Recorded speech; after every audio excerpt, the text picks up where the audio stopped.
Shalom Bapak, Ibu, Saudara-saudari dan juga anak-anak yang terkasih di dalam Tuhan Yesus Kristus. Hari ini kita akan memasuki ibadah Prapaskah yang keempat dengan tema Anugerah Kasih Allah yang Menghidupkan. Ibadah hari ini akan dilayankan oleh Pendeta Edward K. Tambunan dari GKI Beringin, Semarang. Segenap majelis jemaat dan jemaat GKI Taman Majapahit mengucapkan terima kasih atas pelayanannya. Sejenak kita akan menyimak wartalisan berikut ini. Ibadah sekolah minggu melalui kanal YouTube GKI Taman Majapahit setiap hari Minggu pukul 8:30 pagi. Ibadah sekolah minggu hari ini dengan tema Yesus di hadapan Pilatus dipimpin oleh Kak Puput. Persekutuan Pemuda, bukan parasit. Pembicara Bu Rosmi Warnisega, Minggu 14 Maret 2021 pukul 6 malam. Ngopi Skuy, ngobrolin pasca di kala pandemi. Dengan tema Pertobatan yang Sejati akan tayang pada 17 Maret 2021. Ngopeni, ngobrol perkara seni akan tayang 1 kali dalam sebulan. Sing for Christ akan tayang 1 kali dalam sebulan. Komisi Kesenian, lesson music, piano, keyboard, biola, bass, drum, gitar, sementara akan ditiadakan. Shalom Bapak Ibu, Saudara dan Saudari Jemaat GKI Taman Majapahit Semarang. Yuk mari kita kepoin Instagram GKI Taman Majapahit. Bapak Ibu, Saudara dan Saudari bisa mengikuti Instagram GKI Taman Majapahit, lalu bisa melihat hasil karya lomba menghias telur dari jemaat sekalian. Lalu kami mohon untuk Bapak Ibu, Saudara dan Saudari untuk likes foto favorit menurut Bapak Ibu, Saudara dan Saudari, yang nantinya likes terbanyak akan menjadi juara favorit. Kita tunggu pengumumannya tanggal 4 April. Terima kasih, Tuhan Yesus memberkati. Demikian wartalisan, Tuhan Yesus memberkati.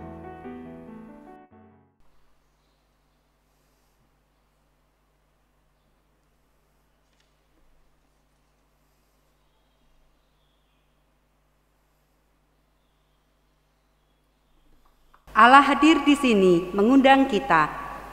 Allah hadir di sini untuk memberi anugerahnya. Mari bangkit berdiri menyambut rahmat-Nya dengan puji dan syukur kita.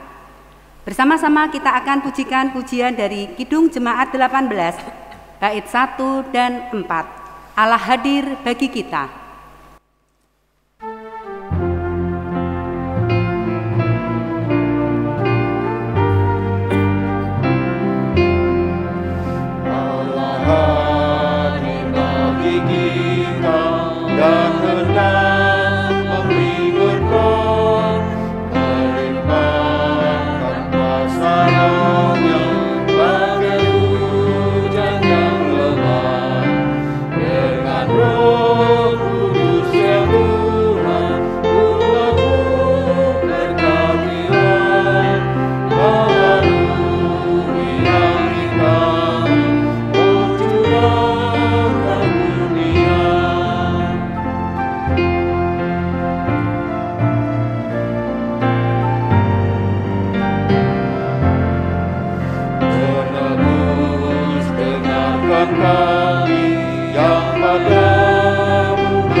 Pertolongan kita ada di dalam nama Tuhan yang menjadikan langit dan bumi.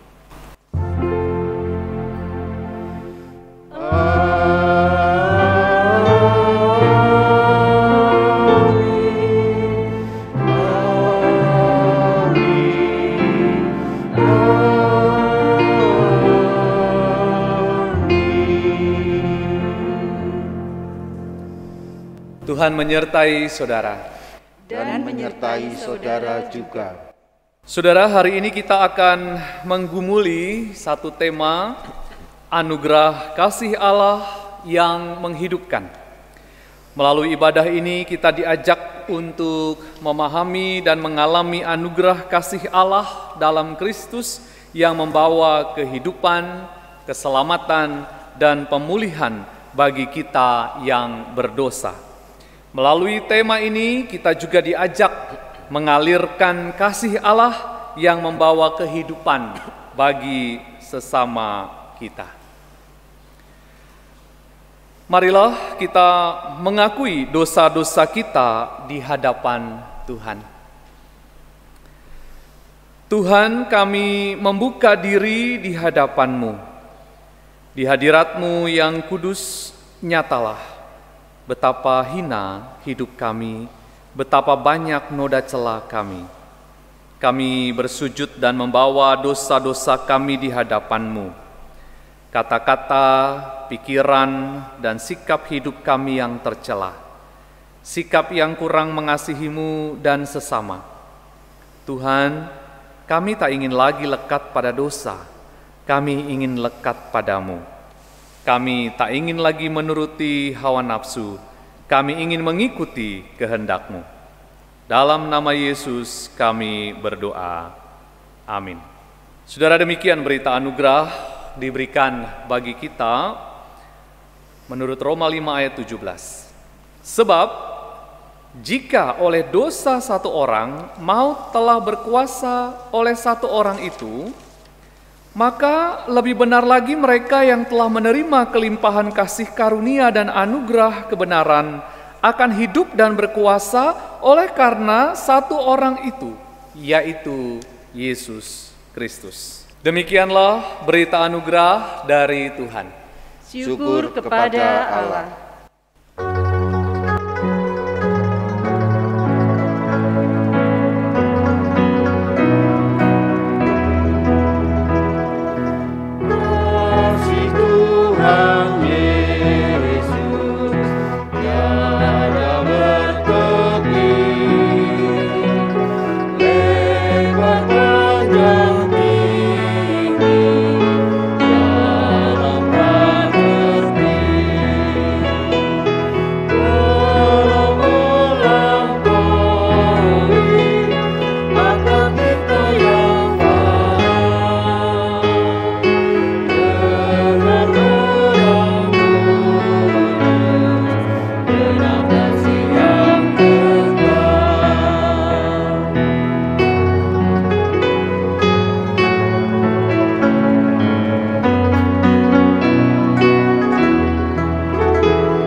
Saudara, sebelum kita membaca dan merenungkan firman Tuhan, mari kita berdoa. Ya Allah, kami sungguh bersyukur untuk anugerah yang Kau berikan bagi kami. Kami mensyukuri karena sesungguhnya kami tidak layak menerima anugerah Tuhan. Dosa-dosa kami membuat kami jauh dari Tuhan, namun kami diingatkan kembali karena kasih Allah yang sungguh luar biasa itulah yang membuat kami diberikan anugerah. Kami perlu belajar untuk bertanggung jawab secara iman di dalam anugerah itu, sehingga anugerah Tuhan tidak sia-sia. Kami dapat menikmati anugerah Tuhan dan juga bertanggung jawab di dalamnya. Kami bersama akan membaca dan merenungkan firman Tuhan, kiranya Roh Kudus menolong dan memampukan kami, sehingga kami dapat semakin mengerti dan memahami kehendak-Mu. Terima kasih ya Allah, kami menyerahkan waktu kami ini ke dalam tangan-Mu, di dalam nama Tuhan Yesus Kristus. Amin. Firman Tuhan menurut kitab Bilangan 21 ayat 4-9. Ular tembaga. Setelah mereka berangkat dari Gunung Hor, berjalan ke arah Laut Tebera untuk mengelilingi tanah Edom, maka bangsa itu tidak dapat lagi menahan hati di tengah jalan. Lalu mereka berkata-kata melawan Allah dan Musa, "Mengapa kamu memimpin kami keluar dari Mesir, supaya kami mati di padang gurun ini? Sebab di sini tidak ada roti dan tidak ada air. Dan akan makanan hambar ini kami telah muak." Lalu Tuhan menyuruh ular-ular tedung ke antara bangsa itu dan memagut mereka, sehingga banyak dari orang Israel yang mati. Kemudian datanglah bangsa itu mendapatkan Musa dan berkata, "Kami telah berdosa, sebab kami berkata-kata melawan Tuhan dan engkau. Berdoalah kepada Tuhan, supaya dijauhkannya ular-ular ini daripada kami." Lalu Musa berdoa untuk bangsa itu. Maka berfirmanlah Tuhan kepada Musa, "Buatlah ular tedung dan taruhlah itu pada sebuah tiang. Maka setiap orang yang terpagut, jika ia melihatnya, akan tetap hidup." Lalu Musa membuat ular tembaga dan menaruhnya pada sebuah tiang. Maka jika seseorang dipagut ular dan ia memandang kepada ular tembaga itu, tetaplah ia hidup. Demikian sabda Tuhan. Syukur kepada Allah. Bersyukurlah pada Tuhan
setiamu Tuhan,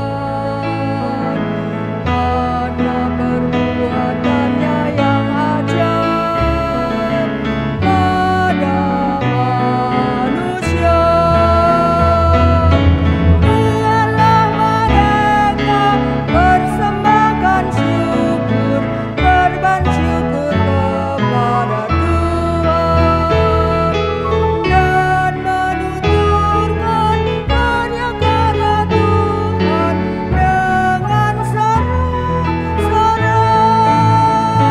Bersyukurlah pada Tuhan, karena Dia baik, bahwasanya untuk selamanya kasih setianya.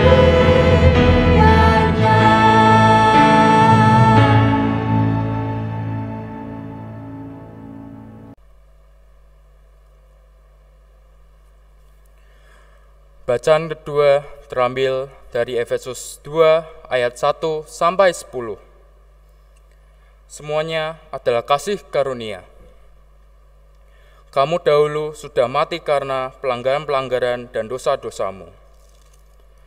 Kamu hidup di dalamnya, karena kamu mengikuti jalan dunia ini, karena kamu menaati penguasa kerajaan angkasa, yaitu roh yang sekarang sedang bekerja di antara orang-orang durhaka. Sebenarnya, dahulu kami semua juga terhitung di antara mereka, ketika kami hidup di dalam hawa nafsu daging dan menuruti kehendak daging dan pikiran kami yang jahat. Pada dasarnya, kami adalah orang-orang yang harus dimurkai, sama seperti mereka yang lain. Tetapi Allah yang kaya dengan rahmat, oleh karena kasih-Nya yang besar, yang dilimpahkannya kepada kita, telah menghidupkan kita bersama-sama dengan Kristus, sekalipun kita telah mati oleh kesalahan-kesalahan kita. Oleh kasih karunia kamu diselamatkan.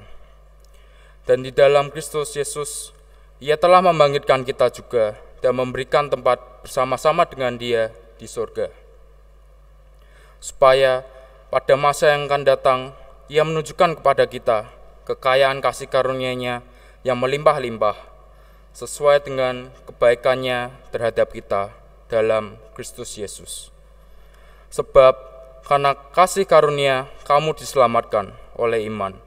Itu bukan hasil usahamu, tetapi pemberian Allah. Itu bukan hasil pekerjaanmu. Jangan ada orang yang memegahkan diri. Karena kita ini buatan Allah, diciptakan dalam Kristus Yesus untuk melakukan pekerjaan baik yang dipersiapkan Allah sebelumnya. Ia mau supaya kita hidup di dalamnya. Demikian sabda Tuhan. Syukur kepada Allah.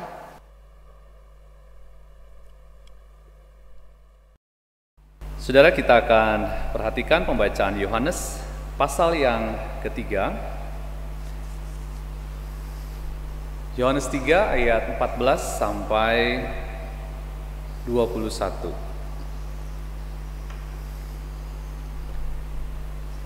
Dan sama seperti Musa meninggikan ular di padang gurun, demikian juga Anak Manusia harus ditinggikan, supaya setiap orang yang percaya kepadanya beroleh hidup yang kekal. Karena begitu besar kasih Allah akan dunia ini, sehingga Ia telah mengaruniakan Anaknya yang tunggal, supaya setiap orang yang percaya kepadanya tidak binasa, melainkan beroleh hidup yang kekal. Sebab Allah mengutus Anaknya ke dalam dunia bukan untuk menghakimi dunia, melainkan untuk menyelamatkannya oleh Dia. Barang siapa percaya kepadanya, ia tidak akan dihukum. Barang siapa tidak percaya, ia telah berada di bawah hukuman, sebab ia tidak percaya dalam nama Anak Tunggal Allah. Dan inilah hukuman itu: terang telah datang ke dalam dunia, tetapi manusia lebih menyukai kegelapan daripada terang, sebab perbuatan-perbuatan mereka jahat. Sebab barang siapa berbuat jahat membenci terang dan tidak datang kepada terang itu, supaya perbuatan-perbuatannya yang jahat itu tidak nampak. Tetapi barang siapa melakukan yang benar, ia datang kepada terang, supaya menjadi nyata bahwa perbuatan-perbuatannya dilakukan dalam Allah. Demikianlah Injil Yesus Kristus. Berbahagialah mereka yang mendengarkan firman Allah dan memeliharanya. Hosiana.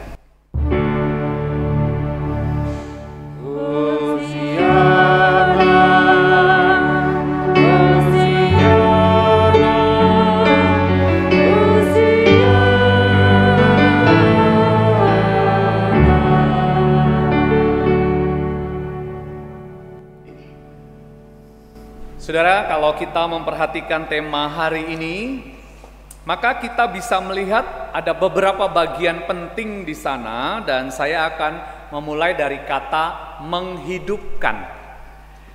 Ada sebuah kehidupan yang terjadi. Memangnya ada apa dengan kehidupan kita sebelumnya dan yang sekarang ini? Apakah ada masalah? Saudara, Yesus mengatakan bahwa pada dasarnya hidup kita ini baik.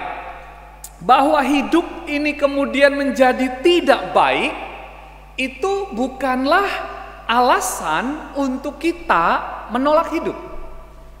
Memang ada persoalan besar yang membuat hidup kita menjadi kacau, yaitu dosa. Ini persoalan terbesar kita, sebab dosa ini begitu berkuasa di dalam kehidupan kita, sehingga karena dosa inilah tujuan hidup kita itu hanya menuju kepada kematian. Sudah hidupnya amburadul, tujuannya hanya kepada kematian. Tetapi Yesus justru mengatakan kepada kita, hidup kita itu sebenarnya tidak berujung kepada kematian loh. Ujungnya itu bukan pada kematian. Sebab maut sudah dikalahkan, sehingga bukan lagi kepada kematian. Justru ketika Yesus menjalani dan mengalami kematian itu, maka kematian Kristus memberikan kehidupan bagi kita. Kalau Anda masih bingung dengan konsep teologis ini, oke, mari kita mencoba mendalaminya bersama. Saudara, ada beberapa hal akan coba kita pahami melalui surat Efesus khususnya. Hal yang pertama adalah kondisi atau keadaan kita manusia. Di dalam Efesus 2 ayat yang ketiga, sebenarnya dahulu kami semua juga terhitung di antara mereka ketika kami hidup di dalam hawa nafsu daging dan menuruti kehendak daging dan pikiran kami yang jahat. Pada dasarnya kami adalah orang-orang yang harus dimurkai sama seperti mereka yang lain. Nah, saudara, dosa membuat manusia itu hanya memikirkan hawa nafsu semata. Kata Yunani yang dipakai untuk hawa nafsu adalah epitumia. Sebenarnya epitumia ini bisa kemana-mana, bisa baik, bisa jahat, begitu ya. Karena epitumia adalah sebuah kehendak yang dibangun di dalam keinginan yang kuat. Bisa positif, bisa negatif, tergantung ini mau diarahkan kemana. Kalau dia arahnya positif, maka dia bisa menjadi sebuah semangat yang menguasai dan mengarahkan seseorang untuk bisa berhasil dengan tujuannya. Kalau diarahkan menjadi negatif, maka begitu kuatnya hawa nafsu ini sehingga dia akan menguasai kehidupan kita, bahkan kemudian merusak kehidupan kita dan menghancurkannya.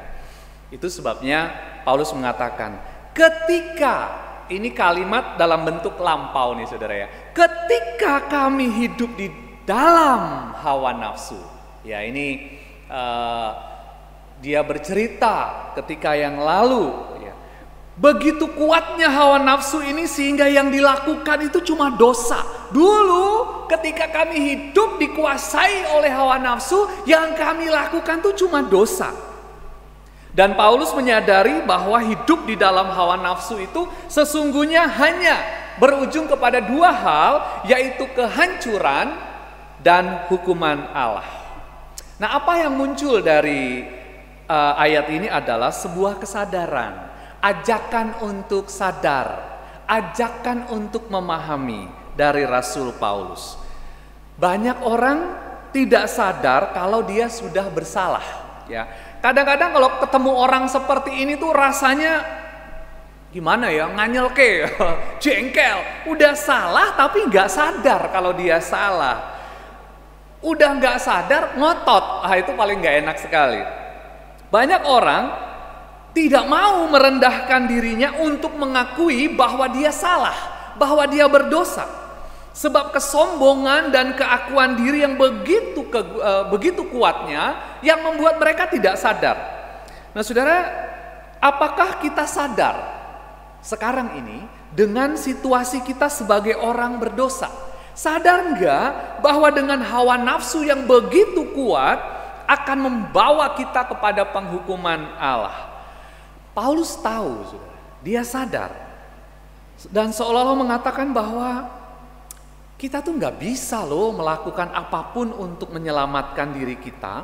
Tetapi kalau dengan sadar, dengan segera kita berhenti dari dosa dan memohon pengampunan dari Allah, kita yang rentan karena dosa ini akan menjadi orang yang dipulihkan, diampuni. Ya. Maka yang pertama ini dimulai dengan sebuah kesadaran. Di bagian yang lain sebenarnya Yesus juga menegur, bagaimana orang mau disembuhkan kalau dia tidak mengakui bahwa dia sakit? Bagaimana orang mau ditolong kalau dia tidak merasa butuh pertolongan? Dia nggak butuh, buat apa? Dan bagaimana menolongnya? Nggak bisa. Bagaimana seorang diampuni kalau dia tidak mengakui segala kesalahannya? Nah saudara, ini sejajar dengan apa yang dialami bangsa Israel dalam pembacaan kitab Bilangan. Ketika mereka melawan Allah, mereka bersungut-sungut lalu dipatuk ular, dipagut ular. Ketika mengalami itu, mereka segera sadar. Wah iya nih, ini karena kita salah dan menerima penghukuman ini. Allah marah nih sama kita. Musa membuat jalan keluar, yaitu patung ular. Perintahnya sederhana, kalau kamu dipagut ular, lihat kamu akan sembuh. Nah, apa yang dilakukan oleh bangsa ini adalah ketika mereka digigit ular itu, mereka sadar ini sebuah hukuman, lalu minta tolong kepada Tuhan melalui patung ular yang dibuat oleh Musa, dan mereka sembuh. Ada kesadaran dan keyakinan bahwa mereka salah dan butuh pertolongan. Nah saudara, dalam kehidupan kita, apakah kita sadar dengan kehidupan dosa yang kita lakukan? Dan apa yang kemudian kita kerjakan untuk hidup di dalam kebenaran? Itu yang pertama, mengingatkan kita tentang kesadaran diri kita terhadap dosa. Yang kedua, Efesus 2 ayat 4 dan 5. Tetapi Allah yang kaya dengan rahmat, oleh karena kasih-Nya yang besar yang dilimpahkannya kepada kita, telah menghidupkan kita bersama-sama dengan Kristus, sekalipun kita telah mati oleh kesalahan-kesalahan kita. Oleh kasih karunia kamu diselamatkan. Nah saudara, kata dilimpahkannya itu menggunakan kata agapao dalam kata Yunaninya, yang memang berarti itu diberikan dengan cuma-cuma, tetapi bukan cuma dikasih begitu aja, enggak. Ini diberikan dengan kasih, dengan cinta. Ya, diberikan dengan cinta. Jadi beda nih kalau kita lagi pengen bersih-bersih rumah, beres-beres, ada banyak barang bekas lalu kita kasih, "Tos, kono ambil." Itu memang diberikan dengan cuma-cuma, tapi kan kita lagi bersih-bersih gudang supaya rumah kita agak beres begitu. Itu tidak dengan kasih kalau kita mau jujur, itu buang barang. Tetapi agapao, dilimpahkannya itu enggak cuma saya punya anugerahnya buat kamu, enggak. Ini dengan cinta bahwa aku mengasihimu, maka aku memberikan ini kepadamu. Tetapi, nah ada tetapinya nih saudara. Agapao ini yang dilimpahkannya ini itu hanya bisa dinikmati kalau kita ada bersama dengan Allah. Jadi begini saudara, kasih Allah itu kan tidak pilih-pilih, semua dikasihi oleh Allah. Tentu saja Allah mengasihi manusia. Tetapi siapa yang bisa merasakan kasih Allah itu adalah mereka yang hidup bersama dengan Allah. Kalau misalnya begini, saya mengajak Pendeta Surya Giamsa untuk makan bakso bareng-bareng gitu ya, bersama dengan PNK pemusik. Yuk makan bareng-bareng, yuk makan bakso, saya lah yang bayarin lah ya, sekali-sekali cincai lah. Saudara, rame-rame nih datang nih, termasuk saya mengajak Pendeta Surya. Tetapi karena ada kesibukan, Pak Surya nggak bisa ikut. Wah, kita asik makan bakso, lalu cerita-cerita, pasang di Facebook. Waduh, baksonya endes guys, gitu ya, mantep banget di Facebook begitu ya. Semua langsung komentar, orang Semarang kan begitu ya, mantep. Pak Surya bisa menikmati? Tidak, karena dia tidak ikut bersama dengan kami. Seperti itulah kasih Allah yang agapao, yang dilimpahkan. Itu enggak serta-merta kita bodoh amat lah ke gereja syukur, enggak ya udah berdoa syukur ya enggak apa-apa, yang penting saya dapat anugerah Tuhan. Oh enggak, bukan begitu. Agapao itu memang dilimpahkan, tetapi hanya bisa dinikmati ketika kita hidup bersama dengan Allah. Apa yang dilimpahkan itu, saudara, itu juga enggak main-main. Yang dilimpahkan adalah anugerah yang menghidupkan. Harusnya kita mati karena dosa, harusnya kita nggak punya pengharapan tentang keselamatan, masa depan kita itu begitu suram karena dosa dan kesalahan kita, tetapi Allah memberikan anugerah, melimpahkannya, kemudian menyelamatkan kita. Dan keselamatan itu dilakukan di dalam Yesus. Saudara, apa sih istimewanya anugerah ini? Ya tentu saja anugerah ini menjadi istimewa, menjadi luar biasa karena memberikan kehidupan. Kalau kita memahami poin yang pertama tadi, bahwa sadarlah kalau nggak ada anugerah ini kita tuh ujungnya cuma kematian. Kalau kita sadar ini, maka kita akan melihat anugerah ini sungguh luar biasa. Saudara, kita bisa membandingkannya begini. Air putih, sebotol air putih, segelas air putih lah ya. Kalau kepada kita sekarang ditawarin, mau minum air putih enggak? Ya, oke, ya boleh, enggak juga enggak apa-apa, enggak ada masalah. Segelas air putih kita bisa dapat dimanapun. Tetapi ketika kita sudah kepayahan, ada di padang gurun, kita udah seharian 2 hari enggak minum, air hujan setetes aja kita tampung tuh ya. Jangankan segelas, mau sesendok aja juga mau tuh kita tuh. Sedemikian kebutuhan. Nah, demikian juga dengan anugerah ini. Kalau kita sadar bahwa ujungnya itu adalah kematian, anugerah ini akan kita pandang sebagai sesuatu yang luar biasa. Karena kasih Allah, dan itu yang dikatakan dalam Yohanes 3:16. Karena begitu besar kasih Allah, luar biasa banget nih kasih Allah ini, dan dilakukan oleh Yesus walaupun dalam penderitaan salib. Mengapa salib? Karena itu cuma satu-satunya cara untuk menyelamatkan manusia. Memang kalau kita bicara salib bagi orang lain itu nggak masuk akal, bagi agama lain nggak masuk akal. Saudara, kalau kita mau berdebat soal keselamatan dengan agama lain percuma, nggak akan ketemu. Ini adalah gambaran konsep keselamatan. Kita nggak perlu memaksakan konsep agama lain, dan kita juga nggak perlu merasa dipaksa.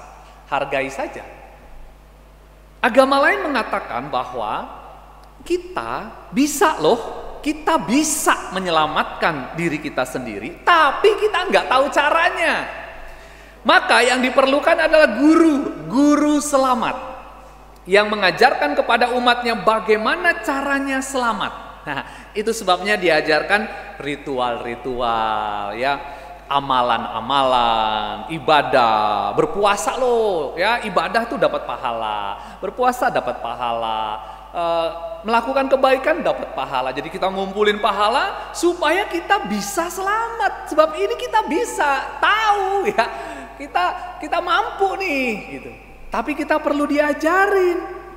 Ya, kenapa sih saudara-saudara kita seringkali mengadakan ritual selamatan? Supaya apa, saudara? Ya supaya selamat.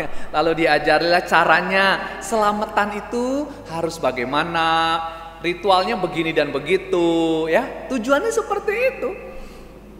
Maka agama lain memandang bahwa kita itu mampu tapi nggak tahu. Jadi kita perlu belajar. Berbeda dengan kekristenan. Kalau kekristenan mengajarkan bahwa kita tahu caranya, ya. Kalau kita jatuh ke jurang, kita tahu bahwa untuk selamat itu ya harus naik ke jurang, naik ke atas. Kita tahu tuh. Tetapi kita tidak bisa menyelamatkan diri kita sendiri. Maka yang diperlukan bukanlah guru yang berteriak dari atas mengajarkan caranya, bukan. Tetapi juru selamat yang mau turun menjangkau kita dan membawa kita. Juru selamat itu adalah Yesus yang mengorbankan dirinya untuk memberikan kita kehidupan bersama dengan Allah. Nah, kalau kita memahami bahwa Yesus telah turun bagi kita, Yesus bukan cuma teriak-teriak, bicara tentang kebenaran, bicara tentang keselamatan, tidak. Tetapi dia melakukan itu, dia turun, dia segera ambil bagian di dalamnya. Maka kita sadar, untuk bisa menikmati anugerah keselamatan itu tidak bisa tidak. Kita datang kepada Kristus. Hal yang ketiga, ini adalah implikasi yang menyertai kehidupan baru yang diberikan melalui anugerah Allah. Efesus 2 ayat yang ke-10, karena kita ini buatan Allah, diciptakan dalam Kristus Yesus untuk melakukan pekerjaan baik yang dipersiapkan Allah sebelumnya. Ia mau supaya kita hidup di dalamnya. Di sini Paulus dengan tegas menjelaskan, mengatakan asal kita itu dari mana. Kita ini produk mana. Maka harusnya begitu. Ya, harusnya begitu. Supaya kita hidup di dalamnya. Kata yang digunakan peripateo, artinya karena kita hidup di situ, ya, karena kita hidup di dalamnya, maka kita yang mengatur kehidupan itu dengan semua yang ada di dalamnya menuju kepada perbuatan baik, menuju kebaikan-kebaikan. Saudara, Allah menciptakan kita itu bukan sebagai robot yang Allah atur. Hari ini kamu akan mengalami ini ya, saya gini-gini ya. Besok kamu begini. Nah, ini calon kamu ya. Jodoh di tangan Tuhan. Lalu taram gitu ya. Nih, kamu harus menikah sama dia. Oke, punya anak saya kasih sekian. Seperti robot, tidak. Allah memberikan kepada kita kehendak, akal budi untuk berpikir, untuk merancang dan minta sama Tuhan supaya diberkati ini semua. Apakah manusia bisa menjalani kehidupannya dan memilih kehidupannya sendiri? Ya, kita diberikan kehendak. Tetapi inilah yang dimaksud oleh Rasul Paulus. Karena kita yang mengatur kehidupan ini, maka Allah yang memberikan kehendak itu, kita diminta mengatur semuanya menuju kepada kebaikan-kebaikan. Jadi jangan bilang bahwa seorang yang korupsi melakukan pencurian itu karena kehendak Allah. Siapa bilang? Itu pilihanmu. Seorang yang menolong pengemis melakukan kebaikan, dia berbagi banyak hal, berbagi banyak sekali kebaikan-kebaikan. Oh, itu kehendak Allah. Itu juga pilihannya dia. Kita diberi kesempatan untuk memilih. Kita mengatur kehidupan kita ini. Anda mau jadi penjahat, Anda mau jadi orang baik, itu pilihan kita kok. Allah memberikan kesempatan itu kepada kita. Maka digunakan kata peripateo. Kamu yang mengatur hidupmu. Tapi ingat loh, kamu itu produknya mana? Produkmu dari sorga. Harusnya perbuatanmu adalah perbuatan kebaikan. Kita diciptakan, salah satunya adalah untuk memuliakan Allah dengan hidup kita. Allah menciptakan manusia itu bukan supaya kita hidup, punya anak, menikah, bekerja, mati, selesai. Enggak. Kok gitu doang ya? Allah menciptakan kita supaya kita memuliakan Allah dengan hidup kita, sepanjang hidup kita, melalui perbuatan-perbuatan kita. Karena kita sudah diselamatkan, kita sudah diberikan kehidupan, maka menjadi aneh kalau ada orang Kristen yang sudah diselamatkan ini, yang sudah menerima anugerah dari Yesus itu, tetapi tidak mau hidup di dalamnya. Ini sama saja mau makan tapi nggak mau bayar, kira-kira gitu ya. Mau berkatnya tapi nggak mau tanggung jawabnya. Tuhan berkati aku, Tuhan. Aku minta Engkau berkati pekerjaanku supaya keluargaku bisa hidup. Lalu diberkati dengan baik, jabatannya baik, penghasilannya baik. Lalu Tuhan cuma bilang gini, ayo dong ikut pelayanan. Sorry Tuhan, saya nggak punya waktu nih. Nggak ada waktu buat Tuhan, tapi berkati saya dong. Menurut Anda? Kalau kita aja deh ya, manusia diperlakukan begitu, terus kita berpikir apa ya? Gile ya, udah minta, udah diberkati, sekarang cuma minta bantu, yuk, nggak ada yang mau. Terus gimana dong? Apa nih yang harus kita lakukan nih? Kita mungkin akan mengatakan, kamu nggak tahu diri banget, sudah ditolong malah begitu.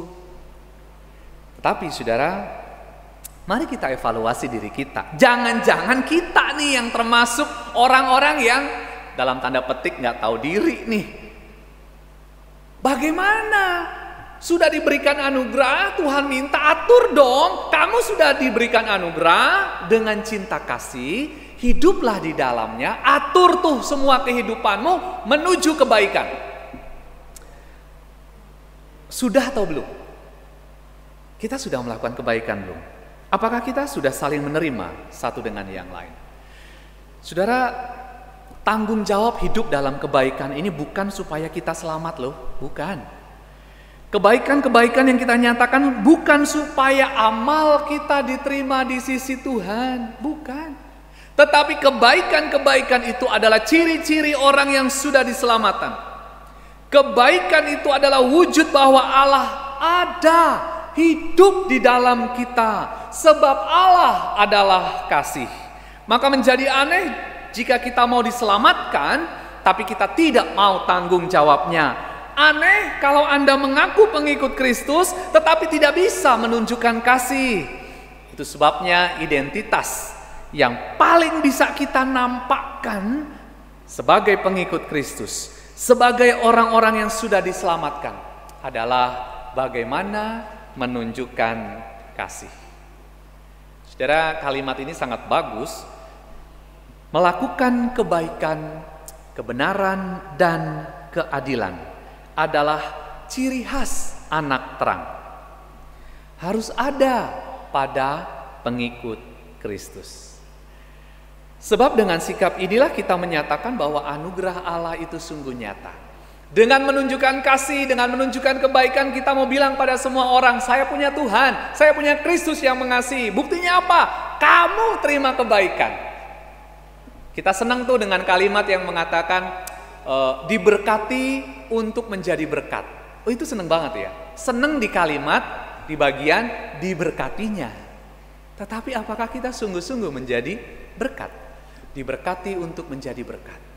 Ya enak memang diberkati, tetapi tanggung jawab menjadi berkat. Jangan diabaikan, jangan dilupakan. Nah saudara, anugerah itu sungguh nyata dan itu sudah diberikan kepada kita. Kasih Allah yang sungguh luar biasa itu dinyatakan kepada kita. Jadi mari kita memahami betapa bersyukurnya kita sudah diberikan kehidupan melalui Kristus. Maka tunjukkanlah kehidupan yang benar itu dalam kehidupan kita sehari-hari. Allah sudah memberikan kehidupan yang baru. Tunjukkan kehidupan yang berbeda dari dunia ini. Amin. Marilah saudaraku, kita bangkit berdiri dan menyatakan pengakuan iman kita. Aku percaya kepada Allah, Bapa yang Maha Kuasa, Halik langit dan bumi, dan kepada Yesus Kristus, anaknya yang tunggal Tuhan kita, yang dikandung dari Roh Kudus, lahir dari anak darah Maria, yang menderita sengsara di bawah pemerintahan Pontius Pilatus, disalibkan, mati, dan dikuburkan, turun ke dalam kerajaan maut. Pada hari yang ketiga, bangkit pula dari antara orang mati, naik ke surga, duduk di sebelah kanan Allah, Bapa yang Maha Kuasa, dan dari sana ia akan datang untuk menghakimi orang yang hidup dan yang mati. Aku percaya kepada Roh Kudus, gereja yang kudus dan am, persekutuan orang kudus, pengampunan dosa, kebangkitan orang mati, dan hidup yang kekal. Amin. Bapak Ibu dipersilahkan untuk duduk kembali. Mari kita berdoa. Bapak Surgawi, kami mengucap syukur atas kasih setiamu di sepanjang hidup kami. Ya Bapak, ampuni dosa dan kesalahan kami, layakkanlah kami untuk menaikkan doa kami. Bapak, kami mohon diberkatilah program-program yang telah disusun oleh semua komisi GKI Taman Mojopahit. Kiranya program-program ini akan menjadikan kami lebih dekat dan lebih mengenalmu. Bapak, kami mohon untuk jemaat yang sedang dalam pergumulan studi, pekerjaan, dan keluarga. Kiranya Tuhan memberi hikmat pada mereka agar mereka dapat menyelesaikannya dengan baik. Kami mohon kiranya Tuhan melindungi dan memberkati keluarga-keluarga jemaat GKI Taman Mojopahit. Kami juga berdoa untuk jemaat yang sedang sakit. Kiranya Tuhan jamah dan beri kesembuhan. Bagi yang berduka cita, Tuhan kiranya beri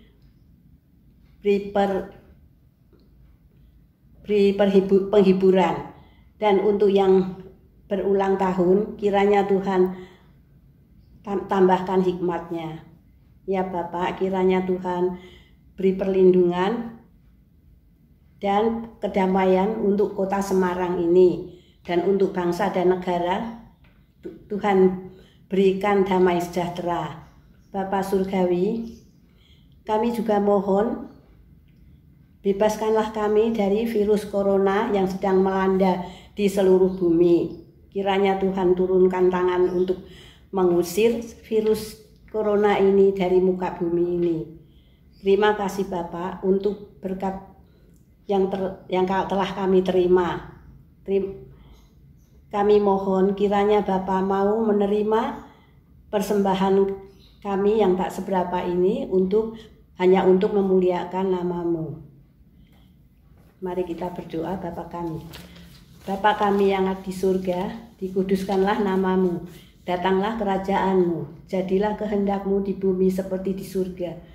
Berikanlah kami pada hari ini makanan kami yang secukupnya, dan ampunilah kami atas kesalahan kami seperti kami juga mengampuni orang yang bersalah kepada kami.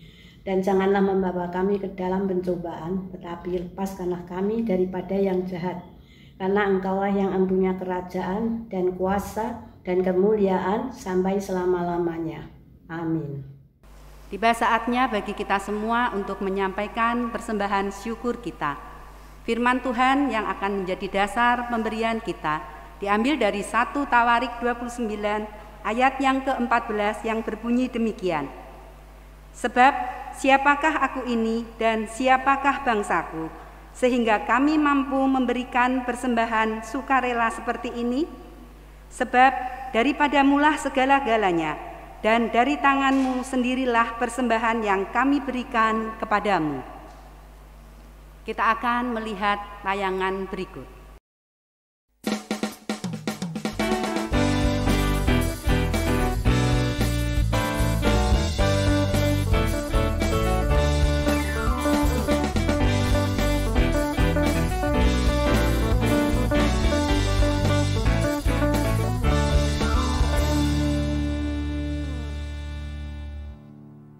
Terima kasih, Tuhan Yesus memberkati.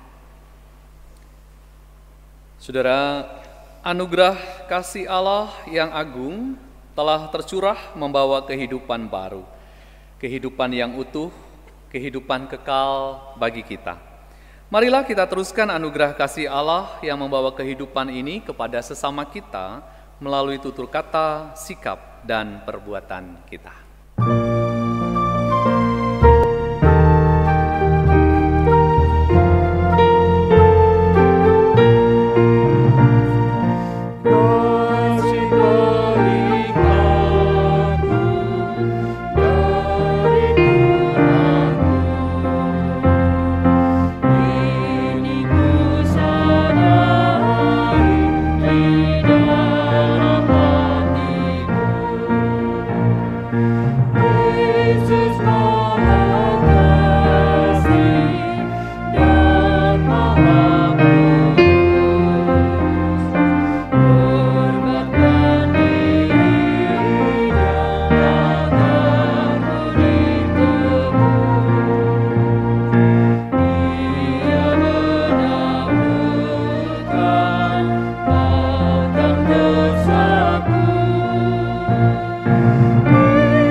Saudara, arahkanlah hatimu kepada Tuhan. Kami mengarahkan hati kepada Tuhan. Jadilah saksi Kristus. Syukur kepada Allah. Terpujilah Tuhan. Kini dan selamanya. Terimalah berkat Tuhan.